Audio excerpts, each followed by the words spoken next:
మా సినిమా పోతానా ఒక 500 ఇవా? లెక్కలేదు. లేదంటే మర్యాదగా కిందికి పోతావా నేను పంపించాలనా? నువ్వెట్ట పంపించావు? ఒకసారి కిందికి చూడు. అట్టా అంత గిఫ్ట్ మనకు వద్దులే కానమ్మా.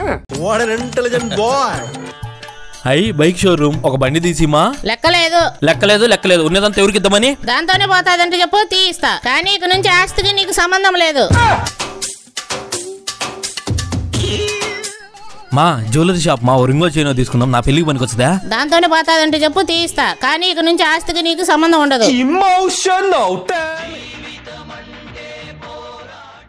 మా మా జాబ్ వచ్చింది మా. ఇంక నుంచి నువ్వు నాకేం తీసేక్కర్లే. ఇప్పటి నుంచి నాకేం కావాలో నేనే తీసుకుంటా. ఇంక నుండి ఆస్తికి నాకేం సంబంధం లేదా నాకు. ఎక్కడో కొడుతుంది సీనా. ఇదేంది అన్ని అప్పుల పేపర్లు ఉండే, ఆస్తుల పేపర్లు ఏవి? అప్పులే మనకున్న ఆస్తులు నానా, త్వరగా తీర్చేయి.